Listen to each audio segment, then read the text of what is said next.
Hello friends, कैसे हैं आप लोग? जैसा कि मैंने प्रॉमिस किया था कि 7 जून को एक नए पूरे कंप्लीट सीरीज़ के साथ आऊँगा। तो हमारा पहला एपिसोड का नाम है handle the failure in 10th exam. ठीक है? तो कैसे इसको 10th एग्ज़ाम में अगर आप फेल करते हो तो आप इसको कैसे हैंडल करते हो? तो एक शेर है कि गिरने वालों का मज़ाक तो हर कोई बनाता है। गिरने वालों का मज़ाक तो हर कोई बनाता है। और उठकर चलने का जुनून दुनिया बदल देती है। गम को हंसी में छुपा कर देख, गम को हंसी में छुपा कर देख, हार भी तुझसे जीतने से डरती है। ठीक है, एक ऐसा समय आएगा कि जब हार जो है वो भी डरेगा कि कहीं आप जीत ना जाओ।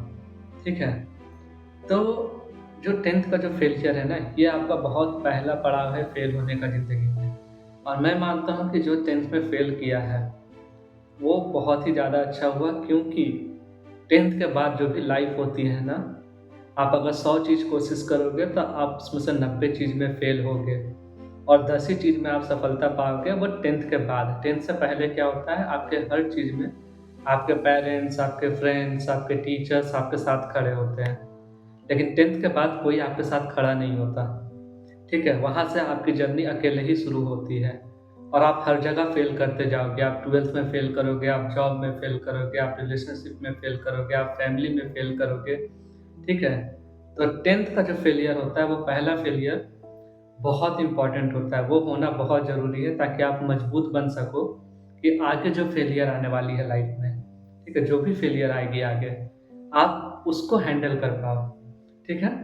लेकिन हमारा वीडियोज़ आगे की फेलियर के ऊपर नहीं है, हमारा वीडियोज़ है कि आज जो अभी आप 10th में फेल कर रहे हो या अगर आप 10th में कम नंबर ला रहे हो, है ना? इसको कैसे हैंडल करना है। तो इस पे तो हम लोग बात करेंगे ही, लेकिन प्रॉब्लम क्या होता है कि क्यों ऐसा सिचुएशन आता है कि इसको हैंडल करना पड़े, है ना? तो बहुत से लोग आप देखे होंगे कि 10th में फेल करने के बाद कुछ लोगों ने सुसाइड किया, कुछ लोग डिप्रेशन में चले गए, कुछ लोग एंग्ज़ायटी में हैं, है ना? कुछ लोग समाज में घूमना नहीं चाह रहे हैं, बहुत से बच्चे बहुत तरह-तरह की चीज़ें दिमाग में चल रही होती है, जो भी फ़ेल करते हैं या जिनके कम नंबर आते हैं 10th में। तो इनका वजह क्या है? सबसे मेजर रीज़न जो होता है ना, वो होते हैं उनके पेरेंट्स, ठीक है? पेरेंट्स को उम्मीद होता है, पेरेंट्स बहुत ज़्यादा उम्मीद करते हैं अपने बच्चों से कि मेरा बच्चा 90%, 80%, 100% लाएगा। और वो अपनी उम्मीदें जो है ना, वो बच्चों पे डाल देते हैं, ठीक है? और यहाँ से क्या होता है, बच्चा के ऊपर एक बहुत ज़्यादा प्रेशर क्रिएट होने लगता है। इसलिए जब वो फ़ेल करता है ना, वो हैंडल नहीं कर पाता और उसका सबसे बड़ा जो पहला कंसर्न होता है, वो ये होता है कि हम अपने पेरेंट्स को मुँह कैसे दिखाएँगे, इतने कम नंबर के साथ। तो जब आप फ़ेल करो, तो सबसे पहला चीज़ जो आपको करना है, वो है कि पहले आपको खुद को एक्सेप्ट करना होगा।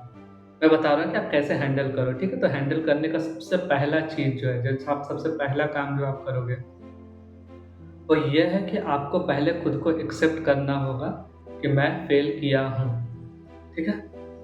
जब आप खुद को एक्सेप्ट करोगे कि मैं फ़ेल किया हूँ, ठीक है। दूसरा बात, आपको अपने आप को रीज़न बताना होगा कि आपने क्यों फ़ेल किया है। आप दुनिया से जो भी झूठ बोलो, आपको खुद से सच बोलना होगा कि आपने क्यों फ़ेल किया। हो सकता है कि आपने वो मेहनत नहीं की, या हो सकता है आप पढ़ने में अच्छे नहीं थे, या आपको पता था अंदर से कि आपके मार्क्स कम आने वाले हैं, ठीक है? तो अगर आपने मेहनत नहीं की, तब तो आपकी पूरी गलती है, लेकिन हाँ, ये फेलियर से आप सीख जाओगे कि आगे लाइफ में मेहनत करना है। लेकिन अगर आप में वो काबिलियत ही नहीं थी, ठीक है, कि आप अच्छे नंबर ला सको या आप पढ़ने में तेज़ नहीं हो, सब बच्चा एक जैसा तो नहीं होता, ठीक है? तो अगर ऐसा है कि आप पढ़ने में ही तेज़ नहीं हो और तब आप फेल कर गए या कम नंबर लाए, तो फिर अपने आप से एक बात बोलना कि मैं मछली हूँ, मैं उड़ूँगा कैसे? ठीक है? कि अगर आप बने हो पानी में तैरने के लिए, तो आपको कोई ज़रूरी नहीं है हवा में उड़ने का, ठीक है? आप जिस चीज़ में अच्छे हो, आप उसमें आप पढ़ने में अच्छे नहीं थे, तो नहीं थे। आप दुनिया के सामने अपने आप को दिखाओ कि मैं बहुत दुखी हूँ, बट अंदर से आपको दुखी होने का कोई ज़रूरत नहीं है। क्योंकि आपके अंदर जो टैलेंट है ना, आप उसको बाहर लेके आओ, है ना? आप उस दिन अपने आप को ये बोलो कि मैं मछली हूँ, मैं उड़ूँगा कैसे? मतलब मैं आज के बाद वही काम करूँगा, जो मुझे अच्छा लगेगा और जो मुझसे हो पाएगा। तो हो सकता है कि आप सिंगिंग में अच्छे हो, डांसिंग में अच्छे हो, स्पोर्ट्स में अच्छे हो, है ना? तो आप उसी दिन अपना लक्ष्य बना लो कि ठीक है, मैं पढ़ाई में फ़ेल कर गया, लेकिन अब मैं आगे ये पाथ अपनाऊँगा और मैं इसी को फ़ॉलो करूँगा। मैं स्पोर्ट्स खेलूँगा, मैं सिंगिंग करूँगा और वहाँ पे अपने आप को समझाओ, तो आप उस प्रेशर को हैंडल कर पाओगे, उस फेलियर वाले प्रेशर को हैंडल कर पाओगे। ठीक है? तीसरा सबसे बड़ा जो सबसे मेन चीज़ होता है, इस फेलियर को कैसे हैंडल करना है। बहुत से लोग होते हैं घर छोड़ के भाग जाते हैं, मैं मम्मी-पापा को क्या मुँह दिखाऊँगा, है ना? बहुत से लोग फ्रेंड से मिलना नहीं चाहते हैं। तो सबसे तीसरा काम जो है करना है, वो है कि आपको अपने पेरेंट्स से बात करनी है। अपने पेरेंट्स को समझाना है कि आज आप फेल हुए हो, लेकिन आगे अपने लाइफ़ में कुछ ऐसा बड़ा कर दिखाओगे कि आपको भी मेरे ऊपर प्राउड फ़ील हो। ये बात आपको जाके अपने पेरेंट्स को प्राउडली बोलनी है।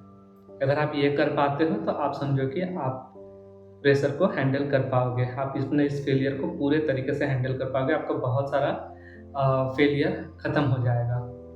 चौथा चीज़ फिर जो करना है, आपको अपने फ्रेंड से मिलना है। उन फ्रेंड से मिलना है जिनके नंबर आपके आस-पास हो या जो फेल कर गए हैं। उनसे मिलने के बाद क्या होगा ना, आप खुद उन्हें मोटिवेट करोगे कि यार होता है फेलियर, है ना? लोग फेल करते हैं, मैं भी फेल कर गया। तो इससे क्या होता है ना, दोनों को ही बहुत हिम्मत आ जाएगा, है ना? फिर आपको रियलाइज़ होगा कि इतना भी बड़ा चीज़ नहीं था अगर हम लोग 10th में फेल कर गए। ठीक है? तो चौथा आपको ये करना है, अपने फ्रेंड से मिलना है, उनसे जिनके अच्छे नंबर ना आए हों या जो फेल किए और आपको उनको समझाना है। इससे क्या होगा ना, आपको रियलाइज़ होगा कि आप भी कोई ज़्यादा बुरा कुछ किए नहीं हो या ये लाइफ़ यहाँ ख़त्म नहीं होता है। ठीक है? और पाँचवाँ जो सबसे इम्पोर्टेंट है, आपको अपने रिलेटिव्स और सोसाइटी के लोगों से दूर नहीं भागना है। आपको उनका सामना करना है, अगर वो पूछते हैं क्यों फेल हुए तो आपको उनको प्रॉपर रीज़न देना है, ठीक है? और उनको बताना है कि आप लाइफ़ में कुछ बेहतर करोगे और एक दिन करके दिखाओगे। बस आप अपने क्लोज़ रिलेटिव को या समाज के लोगों को इतना बोल लें कि देखिएगा, हम अपने लाइफ़ में कुछ बहुत बड़ा करके दिखाएँगे। तो फिर वो आपको अलग ही नज़र से देखने लगेंगे। ठीक है? तो ये 5 तरीका है जहाँ पे आप फेलियर को सक्सेस में कन्वर्ट कर सकते हैं। तो बस इतना ही रहेगा इस वीडियो में। उम्मीद करते हैं कि आपको समझ में आएगा कि कैसे इस 10th वाले फेलियर को हैंडल करें। ठीक है? तो जाते-जाते एक और शेयर करना चाहूँगा कि असफलता की राहों में छुपा एक नया सबक, असफलता की राहों में छुपा एक नया सबक, जिसने समझ लिया वो बनेगा फलक। जो भी इस चीज़ को समझ जाए कि कैसे फेलियर होती है ना? तो वो एक लेसन बनेगा उसके लिए। रुकना नहीं, चलते रहो मुश्किलों के साथ, कल यही हार बनेगी सफलता की बात। ठीक है? तो उम्मीद करते हैं मेरा ये वीडियो पसंद आएगा। इसे प्लीज़ लाइक और सब्सक्राइब करें। मेरा सेकंड एपिसोड आने वाला है। सेकंड एपिसोड होगा कि कैसे फेलियर को हैंडल करें जब आप आईआईटी या नीट जैसे एग्ज़ाम में प्रिपेयर के टाइम फेल होते हैं। ठीक है? चलिए, बाय।